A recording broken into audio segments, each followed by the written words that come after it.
Eu li isso aqui num comentário, então eu quis comentar também. Aproveitando o gancho sobre ansiedade, você poderia trazer um vídeo sobre se comparar demais com os outros, sobre os malefícios das redes sociais, onde temos a tendência a enxergar a vida alheia como perfeita. Passamos a pensar que nunca estamos bons o suficiente para começar algo. Às vezes, vemos um cara igual você se comunicando bem frente à câmera e o cérebro diz: você jamais conseguirá fazer isso. Devemos começar com o que temos e fazer, nem que seja 1% melhor a cada dia. Esse é o tipo de comentário que algumas pessoas têm sobre si mesmos. Aqui na nossa cultura de olhar as coisas na internet, e aqui a gente pode editar o vídeo, pausar, parar, gravar, cortar. Então nós somos acostumados com uma sociedade de certa forma perfeccionista. As pessoas têm medo de errar. Acontece que todos nós erramos, e qual que é o problema em errar? Eu te pergunto. Quando você estiver frente a fazer alguma coisa nova, você tiver uma ideia, alguma sugestão de algo, não tenha vergonha, não tenha medo de errar. O fato de você errar demonstra que você já está tentando. Isso demonstra que você está evoluindo. Porque quem não erra também não faz nada. Eu duvido uma pessoa que nunca errou em nada, que, nossa, já começou fazendo perfeito, nunca errou na vida. Ele começou a falar em público e teve maestria desde a primeira vez. Claro que sim, pode existir sim casos de pessoas que têm esse dom, mas a maioria dos casos não. É talento? Não. É esforço, é transpiração, é suor. Às vezes você pode estar até motivado para começar alguma coisa nova, tem uma ideia assim que você fala, nossa, isso aqui é super fora da caixa. Mas depois que passou a motivação, você já não consegue fazer, porque essa motivação é de algo externo, normalmente. Por exemplo, a pessoa vai lá e vê um vídeo motivacional. Daí ela fica toda inspirada, fala, meu Deus, eu consigo, eu vou conquistar o mundo. Acabou o vídeo, ela tá naquela euforia, naquela super motivação, tá super empolgado que vai conseguir fazer alguma coisa nova. Mas na maioria dos casos, o que acontece é, as tuas atitudes, elas já não têm resultados instantaneamente, como você gostaria. Por exemplo, estudar. O exemplo do estudo, eu acho que se encaixa perfeitamente aqui nesse caso. Você quer passar num concurso federal, municipal, estadual, ou passar num vestibular, um concurso do exército, por exemplo, que eu fiz e passei. Tinha dias que eu acordava muito motivado para estudar, porque eu falava, não, isso aqui é o meu sonho, é minha carreira, eu quero construir uma coisa diferente para mim, eu quero que a minha vida seja mais. Então, eu quero passar no concurso do exército porque acho que daí eu vou conseguir aproveitar o máximo de várias áreas da minha vida. Então, tinha dias que eu acordava com esse pensamento de, meu, vai ser uau, vai ser o máximo, vai ser tudo que eu gostaria.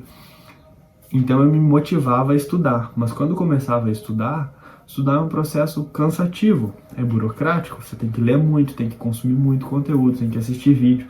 E você não aprende de primeira. Aí que está a questão do errar. Isso é até um conselho, dava de fazer um corte disso aqui, um vídeo curto, como se fosse uma dica para estudo, dica para concurso, vestibular, enfim. É que quanto mais eu errava estudando, mais eu aprendia. Por quê? Porque quando eu fazia aquela questão, por exemplo, uma questão de física, e respondia ela na primeira vez eu já acertava, eu não gravava tanto quanto aquela questão de física que eu tinha que refazer os cálculos, tinha que fazer questão 2, 3 vezes. Então o erro me aproximava de certa forma mais do sucesso, porque eu gravava mais informação, aprendia muito mais com o erro, porque eu revisava aquilo.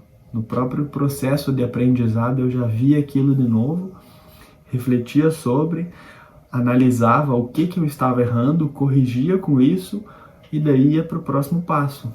Então, o erro fazia eu gravar e acertar mais consequentemente. Então, no começo, o português, por exemplo, eu era horrível. Quanto mais eu errava, mais eu via que eu estava progredindo, porque nas próximas provas, depois eu estava errando menos. Então, o que acontece? Às vezes eu li uma questão assim que tipo, de adjunto adverbial e eu acertava. Daí depois, ali 1 mês eu ia fazer a mesma prova, porque eu fazia muitas provas. Essa é uma outra dica de estudo, faça as provas anteriores daquilo que você quer fazer, se teste, responda ao máximo de questão que você consegue, porque isso te testa. efetivamente nesse conhecimento que você sabe. Então não adianta só você ler, assistir vídeo, palestra e tal, e consumir conteúdo, e ler apostila, e ler outro livro. Faça questões. As questões vão mostrar para você onde é que você está errando e daí onde é que você vai acertar depois. Então o que eu fazia? Eu via essa questão, por exemplo, e acertava ela, daí dali um mês eu ia fazer outra prova, tinha questão similar, bem parecida, e às vezes o que acontecia? Eu errava. Por quê? Porque a primeira vez eu fiz e acertei confiante de que eu sabia, mas às vezes eu sabia mais ou menos, sabia por cima. Às vezes poderia ter sido um chute também, porque quem nunca vai fazer uma prova e acaba tendo que chutar uma ou mais questões. Então eu falava assim, nesse processo de aprendizado, o erro, ele tem que ser cometido, mas ele tem que ser diminuído. Então é uma progressão constante. Paulatinamente você vai agregando mais conteúdo e vai errando menos. Isso vai trazendo mais resultado. Mas voltando à questão da motivação. Quando você decide fazer algo pela motivação, como por exemplo passar num concurso, no vestibular, você está motivado, a sua ação de naquele dia estudar não vai garantir que você vai passar e conseguir aquilo lá na frente. Por isso que eu falei da questão do processo, da jornada. Às vezes você quer uma coisa muito rápido, porque somos acostumados com a internet agora, redes sociais, YouTube e tal. O conteúdo que você quer, você pesquisa, joga lá no chat GPT, já aparece aquilo pronto. E na nossa vida as coisas não são assim como parecem, porque o mundo todo foi evoluindo e progredindo de uma maneira mais devagar, não instantânea como parece que as coisas são. Então você, eu quero produzir um conteúdo e tal, vai lá e joga no chat GPT, ele te dá uma coisa pronta, você só tem que fazer e às vezes você acaba não fazendo isso. Por quê? Porque você já quer o resultado muito rápido, você está acostumado com tudo ser perfeito e pronto. E fazer aquele conteúdo, por exemplo, que você vai gravar, por exemplo, esse vídeo agora. Isso aqui não é, eu vou lá, vou gravar, vai dar certo na primeira vez. Então, o estudo você tem que fazer coisas na vida que te tragam sentido, que te tragam propósito, que você tenha motivação por si. Porque o resultado ele não vem instantaneamente como parece que é. Porque hoje em dia a gente é muito iludido com a questão do erro que eu acabei de citar, e também com a questão de resultados. Você se compara muito a sua vida com a que você tem quando aquele cara lá que onde você quer chegar, por exemplo. Porque isso é até uma dica que falam, né? Se inspire em pessoas que já chegaram aonde você quer chegar. Então o que você faz? Você vai lá e assistir os vídeos do YouTube daquele cara famoso. Tipo, você quer ser um jogador de bola, você vai lá assistir os vídeos do Neymar. Daí você segue o Neymar no Instagram. Aí você vê o Neymar no TikTok, no YouTube, você vê no Quai, você vê o Neymar para todo lado. Só que o Neymar ele já tem uma vida perfeita, ele já é rico, ele já conquistou muito, mas ele passou por toda aquela jornada de construir, virar uma autoridade, ser um ótimo jogador de bola. Então ele foi crescendo, foi trocando de clube, foi gerando muito valor na sociedade, foi ganhando mais dinheiro e hoje ele tem essa vida perfeita por causa dos bens materiais, que muitos julgam bens materiais e status social como uma vida perfeita. Mas no fundo todos nós temos as nossas guerras internas e ele também pode ter os problemas deles. Por exemplo, muitas pessoas famosas, bem-sucedidas, que ficam ricos, têm depressão. Não tem a ver com dinheiro, com a ausência de dinheiro ou com abundância. São questões do nosso âmago, da nossa essência, do nosso ser, de talvez parar e se questionar. Será que eu estou no caminho certo? Será que é realmente isso que eu quero? Será que eu estou vivendo uma vida que vale a pena ser vivida? Eu queria viver uma vida extraordinária, mas eu só faço as coisas ordinárias. Eu ando como a maioria, quer dizer, eu ando com aquelas 5 pessoas, daí você remete àquela frase lá, você é a média das 5 pessoas com quais você anda. Então eu sou como a maioria. E a maioria não vai chegar aonde eu quero chegar. Então será que eu tenho que continuar andando com elas ou será que eu tenho que trocar essa ambiência?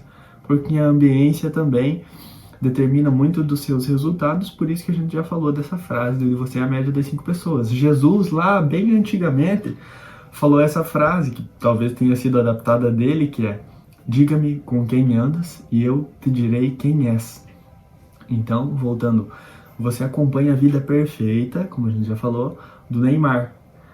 E você vai acabar acompanhando toda aquela parte boa da vida dele, todo aquele palco, todo aquilo que ele quer mostrar para você. Mas a sua vida, ela tem os bastidores. Ela tem um trabalho árduo por trás de construir, de tornar-se um bom jogador de bola, de melhorar na sua comunicação, de melhorar o seu networking, de conseguir encontrar grandes empresários que apostem em você, ter talvez a sorte de um olheiro te encontrar. Eu não entendo muito de futebol, não sei por que eu fui dar esse exemplo, mas você entendeu, ansiedade também tem muito a ver com isso. As pessoas acabam comparando muito a vida dela, o bastidor dela, com o palco do outro. Então eu acho que a rede social faz mal para nós nesse sentido. Você quer construir algo? Sim, se inspire em pessoas que já construíram aquilo que você quer construir. Mas lembre-se que eles também passaram por essa jornada. Eles também tiveram que subir nos degraus da vida.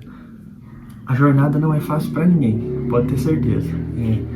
Então, voltando ao exemplo do Neymar, você vai ver ele lá jogando num time, nem sei em qual que ele joga agora, ganhando muito bem. Você talvez esteja jogando de pé descalço ainda, não sei qual que é o nível social, qual que é a classe social que você se encontra, como é o seu sonho, mas muitos brasileiros, homens no caso, o brasileiro tem esse sonho de ser jogador de futebol porque vem isso da questão do status social, materialização das coisas, né? Adquirir muitos bens materiais, ou talvez pela fama também, porque atrai muitas mulheres, esse tipo de coisa. Mas lembre-se que a sua jornada, ela é sua, e você vai ter que percorrer ela, e não é fácil, não como parece. Então, quando você vai comparar a sua vida com o seu bastidor, o que você vai fazer? Você vai pegar, primeiro, as piores dores que você tem, as piores situações que você se encontra, e vai se comparar com as melhores coisas dele. Então, por exemplo, o Neymar. Você vai olhar o palco dele, então aquilo que ele quer mostrar são as melhores coisas, provavelmente, também para motivar os outros, pode ser.